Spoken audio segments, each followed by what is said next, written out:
जन्माष्टमी कथा भगवान श्री कृष्ण के जन्म की कहानी है, जिसे हिंदू धर्म के अनुयायियों द्वारा बड़े उत्साह और भक्ति के साथ मनाया जाता है। जन्माष्टमी को श्री कृष्ण जन्माष्टमी या गोकुलाष्टमी के नाम से भी जाना जाता है और यह भगवान विष्णु के 8वें अवतार भगवान श्री कृष्ण के जन्म का पर्व है। यह भाद्रपद मास के कृष्ण पक्ष की अष्टमी तिथि को मनाया जाता है। प्राचीन समय में मथुरा नामक नगरी में कंस नामक एक क्रूर राजा राज करता था। कंस की बहन देवकी थी, जिनका विवाह वासुदेव से हुआ था। देवकी और वासुदेव के विवाह के बाद कंस को एक आकाशवाणी हुई कि देवकी का 8वां पुत्र ही उसकी मृत्यु का कारण बनेगा। इस भविष्यवाणी को सुनकर कंस भयभीत हो गया और उसने देवकी और वासुदेव को कारागार में बंद कर दिया।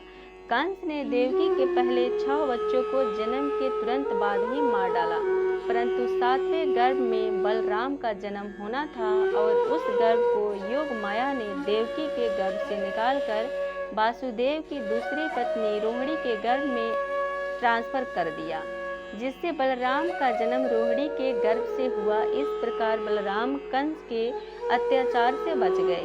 जब देवकी के 8वें पुत्र के जन्म का समय आया तो भगवान विष्णु स्वयं प्रकट हुए और वासुदेव देवकी को आश्वस्त किया कि उनका 8वां पुत्र भगवान विष्णु का अवतार होगा। जब भगवान श्री कृष्ण का जन्म हुआ तो वह आधी रात का समय था। उस समय जेल के सारे पहरेदार सो गए और कारागार के द्वार अपने आप खुल गए। वासुदेव भगवान श्री कृष्ण को एक टोकरी में रखकर गोकुल चले गए और वहां नंद बाबा और यशोदा माता के घर में भगवान को छोड़ दिया। इसके बाद वासुदेव ने यशोदा की बेटी को लेकर वापस जेल में आ गए। सुबह होते ही कंस को यह सूचना दी गई कि देवकी के 8वें पुत्र का जन्म हो चुका है। कंस ने देवकी की बेटी को मारने के लिए जैसे ही हाथ उठाया, वह कन्या अचानक हवा में उड़ गई और देवी योग माया का रूप धारण कर लिया। योग माया ने कंस को चेतावनी दी कि उसे मारने वाला पहले ही जन्म ले चुका है और उचित समय पर उसे मौत के घाट उतार देगा। इसी प्रकार भगवान श्री कृष्ण ने मथुरा के अत्याचारी कंस का अंत किया और अपने भक्तों को उसके आतंक से मुक्ति दिलाई। इस कथा को जन्माष्टमी के अवसर पर हर जगह सुनाया जाता है और भगवान श्री कृष्ण की बाल लीलाओं का भी गुणगान किया जाता है। अब चलिए जानते हैं जन्माष्टमी के महत्व। तो जन्माष्टमी का महत्व धार्मिक, आध्यात्मिक और सांस्कृतिक दृष्टि से अत्यधिक महत्वपूर्ण है। यह पर्व भगवान श्री कृष्ण के जन्म की याद में मनाया जाता है और उनके जीवन, उपदेशों और लीलाओं के प्रति आस्था और भक्ति का प्रतीक है। जन्माष्टमी को भगवान विष्णु के 8वें अवतार श्री कृष्ण के जन्म के रूप में मनाया जाता है। हिंदू मान्यताओं के अनुसार भगवान कृष्ण ने धरती पर अधर्म का नाश करने और धर्म की स्थापना के लिए जन्म लिया। भगवान श्री कृष्ण ने महाभारत के युद्ध में अर्जुन को गीता का उपदेश दिया, जिसमें कर्म, धर्म, भक्ति और योग के महत्वपूर्ण सिद्धांत शामिल है।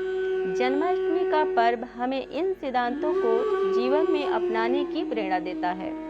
श्री कृष्ण के जीवन की कहानियाँ, विशेषकर उनकी बाल लीलाएं, हमें प्रेम, भक्ति और निर्दोषता का संदेश देती है। भगवान कृष्ण और राधा के प्रेम को भक्ति और आत्मा के परमात्मा से मिलन के प्रतीक के रूप में देखा जाता है। श्री कृष्ण के जीवन से हमें यह शिक्षा मिलती है कि अहंकार और अधर्म का अंत अवश्य होता है। उनका जीवन हमें सत्य, न्याय और नैतिकता के मार्ग पर चलने की प्रेरणा देता है। जन्माष्टमी के दिन विशेषकर उत्तर भारत में मथुरा, वृंदावन और द्वारका जैसे स्थानों में विशेष धूमधाम से यह पर्व मनाया जाता है। मंदिरों में विशेष पूजा, झांकियाँ और रास लीलाओं का आयोजन किया जाता है। महाराष्ट्र में दही हांडी का आयोजन जन्माष्टमी के एक प्रमुख आकर्षण होता है। इसमें भगवान श्री कृष्ण की माखन चोरी की लीला का अनुकरण किया जाता है, जिसमें लोग एक दूसरे के कंधों पर चढ़कर ऊंची हांडी फोड़ते हैं। जन्माष्टमी के अवसर पर बच्चों को श्री कृष्ण की तरह सजाया जाता है, जिससे के जीवन के प्रारंभिक लीलाओं का याद होता है और बच्चों में धार्मिक संस्कार विकसित होते हैं। भगवान कृष्ण के जीवन और उपदेशों में समानता और एकता का संदेश मिलता है। उन्होंने जाति, धर्म और वर्ग के भेदभाव से परे जाकर समाज में प्रेम और भाईचारे की भावना को बढ़ावा दिया। जन्माष्टमी का पर्व विभिन्न समुदायों को एक साथ लाने, सांप्रदायिक सौहार्द को बढ़ावा देने का कार्य करता है।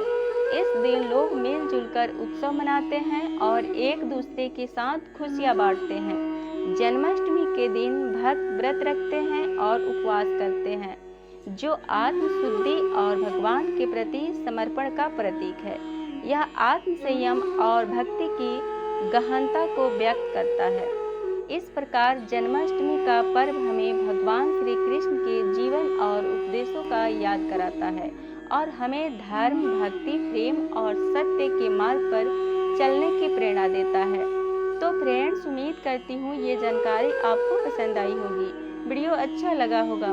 अगर आप चाहते हैं कि ये जानकारी और लोग तक पहुँचे तो वीडियो को कर दीजिए लाइक, और आप पहली बार इस आईडी पर वीडियो देख रहे हैं और ऐसे ही वीडियो देखना पसंद करते हैं तो सब्सक्राइब या फॉलो ज़रूर कर लीजिए, ताकि नेक्स्ट वीडियो का नोटिफिकेशन आपको मिल सके।